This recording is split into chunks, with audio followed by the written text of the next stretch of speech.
with that said, this is not that kind of show where we talk about space and all that fun stuff. So let's get into what we normally do on the Be Forever Cool podcast, man. We just talk about motorcycle racing, and lots of news happening in MotoGP. Lots of news happening all around the world when it comes to motorcycle stuff. There's a lot of crazy stuff. I don't even think we have enough time in one show to get into everything. I think we might have to start doing a couple of shows a week or something just to cover some of the other topics beside MotoGP, World Superbike, because at the at the country levels, there's a lot of motorcycle racing. BSB just had their test in. Australian Superbike just kicked off their season.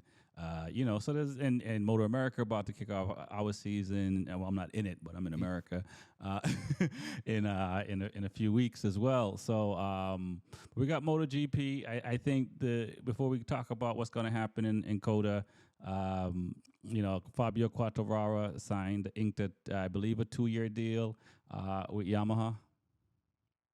Oh yeah. Uh, we talked about it on one of the last shows of any moves to be made of where places may fall, riders may fall, and we was talking about Fabio or where he might go, and it was only a select few, and it's good to see that he re-signed. I mean, I'm sure the money was there, but there's something that they guarantee that they can get this thing developed, and I'm sure he's all for it. He's a hard rider, so I'm happy for him. So, do you think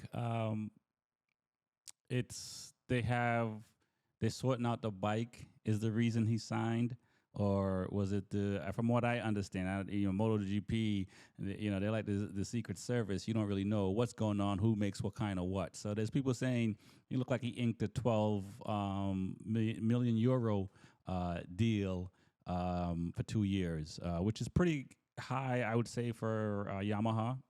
Honda is one of the few manufacturers that I mean, they paid Mark Marquez. I can't say they paid everybody else, but Ducati went out and spent a bag of money on Lorenzo, but they don't normally do that as well. And so it seems like it's a good amount of money, for 2-year deal. But do you think it's money, or do you think they're sorting out the bike? Well, compared to what he got, well, what they shown that he was getting, I mean, it's kind of like double the money. And compared to what Aprilia was going to offer him, uh, Yamaha was offering more. So I think it has to do with the money. Um, but just for 2 years, I'm sure things will develop as they got more contingencies now to do so. So hopefully with the money they're giving them, they can help develop the bike. But I think it's also the money. Right. Yeah. I mean, I did see that Aprilia offered like 4 mil. I don't. Again, we don't know how true these numbers are. Yeah. Uh, it'll be Mark Marquez took a significant pay cut to win championship to try to win a championship, right? And he has 8 of them, right? So um, you know it, I don't know. The money's nice. Um, the Yamaha, it's. I mean, it's what close to the top 10, top 8, top 10 the last couple of rounds so far. So if it's just the money, I don't know what that season, how long that you can, the money's gonna make you happy, right? Because I gotta assume you got well over 39 races left or something like that, 38 races, give or take. If he finish outside the top 10 at the end of the year and he hasn't started his new contract yet, you think he's gonna be happy, um, even though he has the money? No, I don't.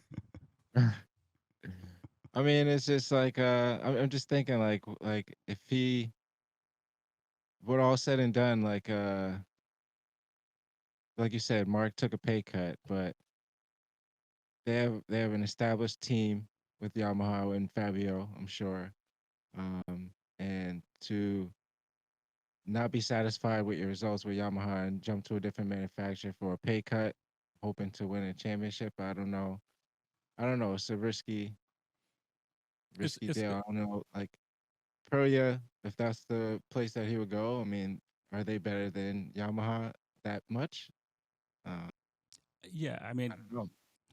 to go back to your point before, I think that it is risky to jump on a new team, to try to jump on a new team to try to win a championship, and so I do feel that, I don't know if it was even a thought. Maybe it was the media just throwing it out there that he was going to even entertaining other manufacturers. Uh, but I've talked about this in the past. There's something about loyalty, right? Because Yamaha gave Fabio his chance, and well, the satellite team, right?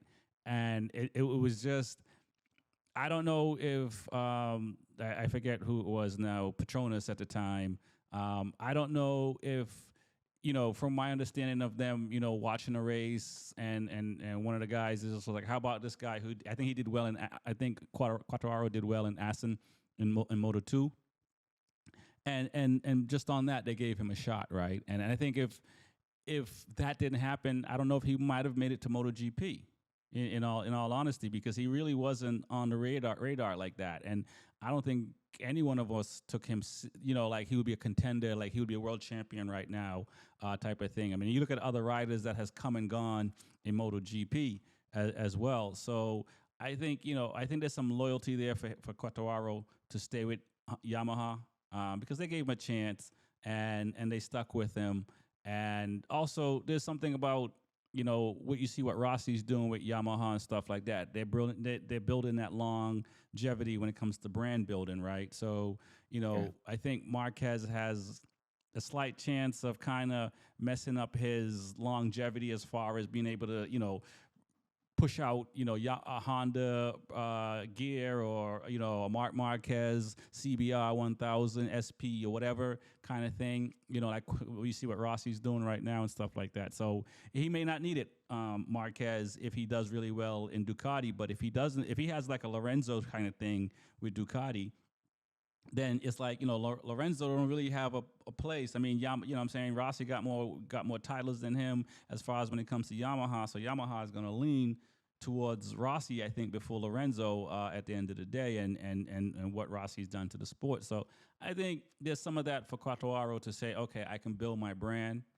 And I got to figure that the Yamaha is going to get quick again. I don't think it's something that they're going to be stuck for 10 years in this situation kind of thing. I think they're going to figure that out pretty quickly. So money doesn't hurt, but I think if you think about your career long term, it's nice to be. You see what they do with Carl Fogarty and Troy Bayliss, and some of these other guys that they do one-off bikes for and stuff like that, and that kind of thing. So I hope it was, more like the loyalty side of things, because that makes more sense than to be chasing titles, especially, he's still pretty young.